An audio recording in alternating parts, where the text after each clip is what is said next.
Hey Wargamers, welcome back to the channel, Death from Above Wargaming. I'm Aaron and I'm back with another exciting Battlytics analysis of a Kickstarter model, the Devastator. This is juicy and delicious. I believe looked at this one in episode 2 of Jump Point in the Render Blender. Tom had some nice things to say about it. So this is a 100-ton monster.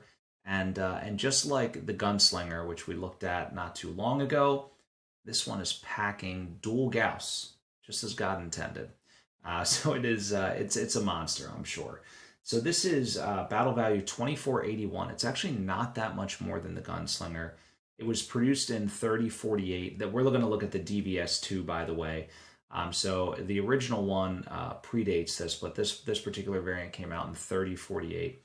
It has a movement profile of 3.5, so similar to the Gunslinger, again, just lacking that jump capability, but it dissipates 28 as 14 double heat sinks.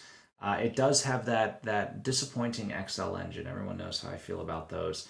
I mean, it is what it is, right? I mean, especially in these bigger mechs, if you need them to pack a inordinate amount of firepower, it feels like XL fusion engine's the only way to go. But it does have standard armor, standard structure. It does have almost full armor coverage, and this is on a 100-ton mech, 296 pips of armor, 18.5 tons in total. That's 96.4% coverage. That's a lot. That's a lot. In terms of armor coverage, it looks good. Just FYI, no hands on this thing. It's just packing the two mighty Gauss rifles, one in each arm.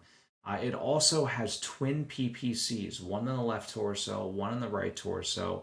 And then it has 4 medium lasers, one rear facing, 3 forward facing, one in the head, 2 in each side torso there. And then it has Gauss rifles Gauss rifle ammo in the arms and in the side torsos, respectively. But as we know, the Gauss ammo does not explode.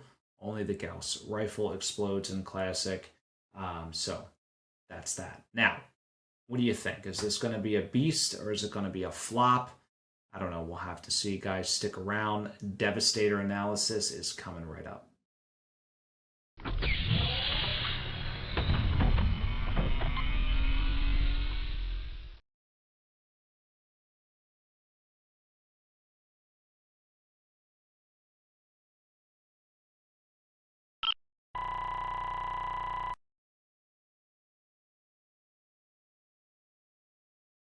Here we are, offensive benchmarks for the Devastator. Will it impress? Those bars look mighty tall. But we're going to start up in the top left. We're going to look at the red line analysis there. So what the red line analysis basically does, if you are unaware, is that basically it holds down the trigger and alpha strikes as much as it can up to the point of 29 points of heat, and then it will try to maintain 29 points of heat in whatever combinations of weapons it can fire at that range to do so. Essentially, what happens here in this particular view is it looks like the Devastator does just fine with the Gauss and the PPCs, but once those medium lasers come into range, it is building up 4 points of heat per turn on the Alpha Strike. And again, that's there's 3 forward-facing medium lasers there that are building up that heat. Now, our baseline damage, which is the white area, that is 376.1 points of damage. I would have to go dig through the database, but that might be one of the highest inner sphere mechs that we looked at. It certainly surpasses the Gunslinger by just a little bit there. The optimized ACD, you're not getting much more out of this thing, 0.4%. You can get it to 377.5. So you can eke out a couple more medium laser pulls here and there, but largely there's really not much going on. And honestly, I would just keep it running cool. I made the same comment on the Gunslinger. I'm not gonna beat the horse to death here, but these slow mechs really rely on speed. Getting that extra TMM, that target mod, up to 2 with a 3.5, right? You're running at 5, you'll claim that. That's huge. On the 2d6 probability curve, that extra bump is absolutely enormous. The Redline ACD, not bad. The total damage there, 333.1. You do lose some efficiency, from damage when you're shooting everything and just holding the trigger down. So again, would just advise, keeping it under 3-4 points of heat, and just letting it live like that. I think it'll perform just fine.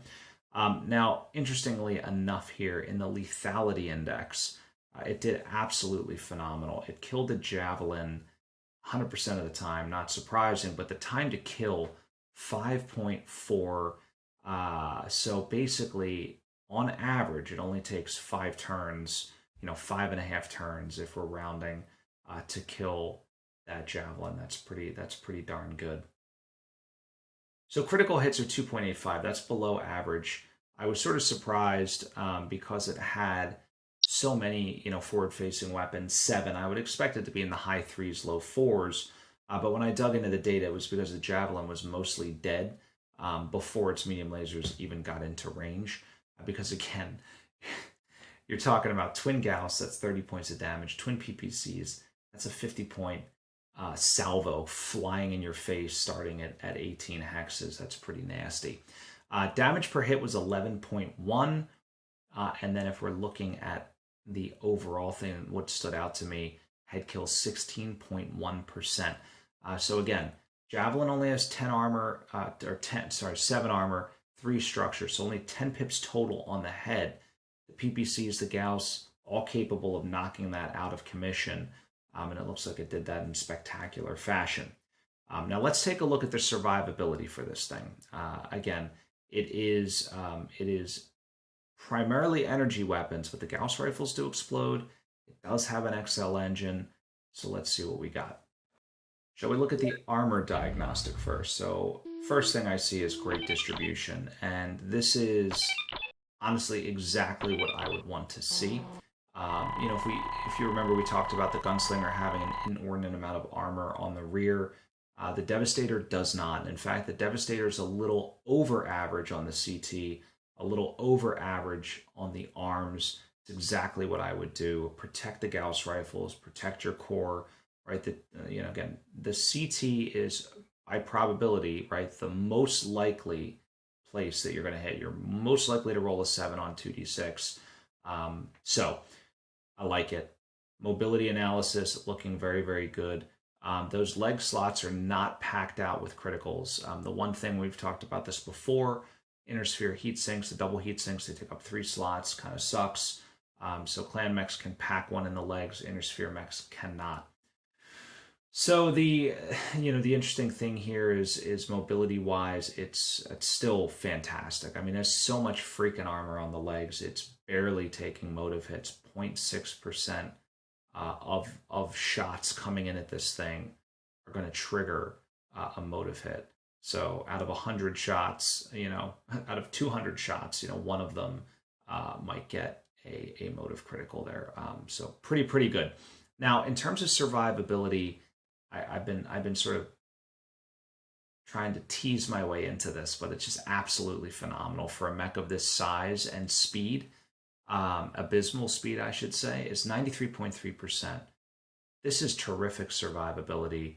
And for whatever reason here, the XL engine, the engine deaths on this thing were only 2.2%, much lower. The CT head deaths, 4.6%. So again, that extra tonnage, the extra armor, it all plays in, and it makes a huge difference. So from a survivability perspective, very impressed with the Devastator. This is definitely looking good so far. Why don't we take a look at efficiency and see where it officially lands on the chart. All right, so here we go. Efficiency on this thing, how about that? It's over 10. It is a 10.61. That is unbelievable. Very good. So the survival rate here, 93.3%. Damage loss is just so low, 2.4%. Wow, I mean, and the gunnery sensitivity is 0.915. If you want to put a gunnery 0 pilot in your Devastator, put your legendary character from MechWarrior Destiny In a Devastator, your efficiency rating is 11.86. That is really, really good. And then look at the damage by gunnery. If you really want to troll somebody, you can do 514.86 points of damage. This is average calculated damage, factoring in, death and things like that. That's where this thing benchmarked at gunnery 0. That's just an insane amount. I know I don't play at gunnery 0. In classic, like the lowest we would ever go is 1 for special characters, 2 for like your commanders, and then most of our guys average are about 3 are pilots. But even at a gunnery 3, this thing is dishing out some pain at 9.48. And it's still under 3,000 at that gunnery 3 level, so that's pretty good. I mean, I can't believe how high this Devastator is, and in between the defensive analysis and right now, I actually paused and I went back and I wanted to make sure that I entered in the critical slots correctly into Battlytics.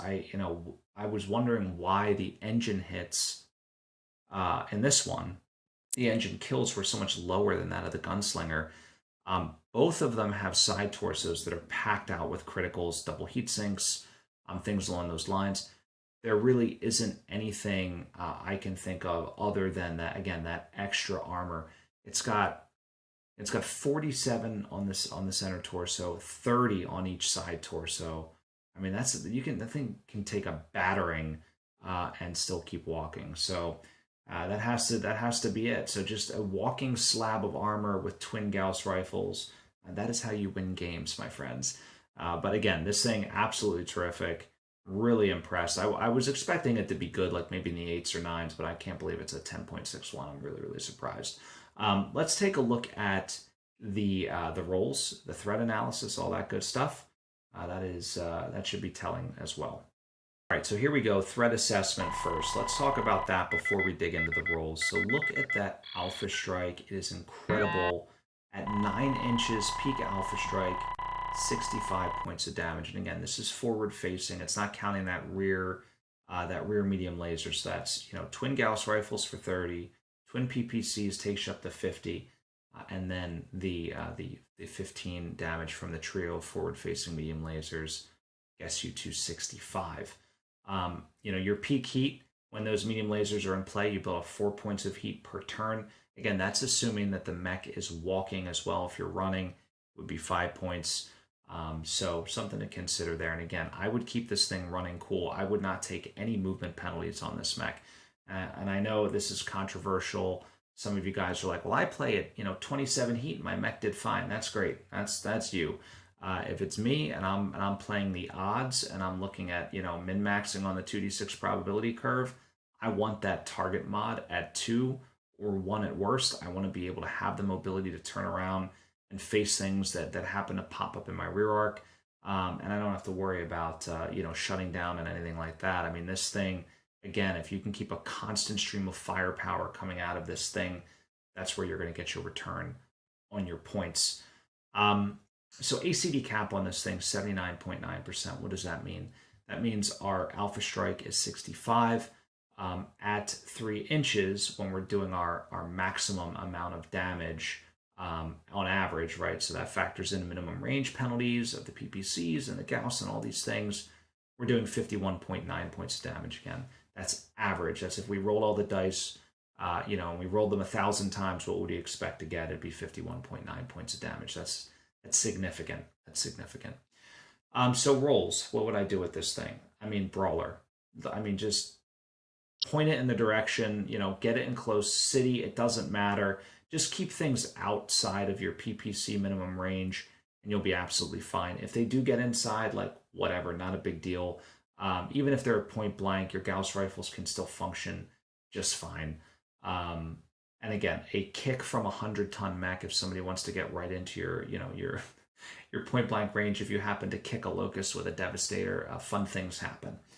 The other role is defender. So I said this was a good role for the gunslinger. I'll underscore it for the Devastator as well. I mean, this is a walking turret. It's got Gauss and PPCs on it. It's devastating. You can camp it on an objective. You can keep it moving around, left to right, just to keep that target mod up. and it will lay down a withering hail of fire. And if somebody wants to get close to you, again, you can kick, you can fire your trio of medium lasers, you can definitely really devastate your target. See what I did there? Fire support for the same reason, right? It's got tremendous range, and it's got a 50-point alpha strike at 18 inches. It's awesome. And lastly is a Vanguard. Now, it is very, very slow, but if you're in an assault lance and everything else is slow too, I mean, put this thing out in front. Even if they get a Gauss critical on this mech, it's in the arm. It's very unlikely that that's going to travel in and do anything significant.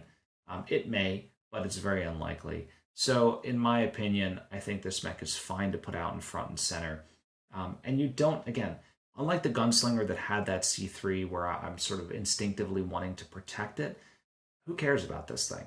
Throw a skill 3 dude in it and let him just run in and just wreck shop. It is truly the kind of mech that will ruin your opponent's day. In fact, I am so excited to get one of these things and troll Tom and Dan with it. I can't even tell you.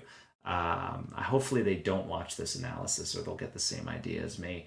But I'm pretty amped up about this design. I really am. I'm going to have to get a couple of them and paint them up accordingly. So that's it. That's all I've got on the Devastator. This is a really, really cool design. Lots of neat stuff here. Just big guns, lots of range, lots of armor.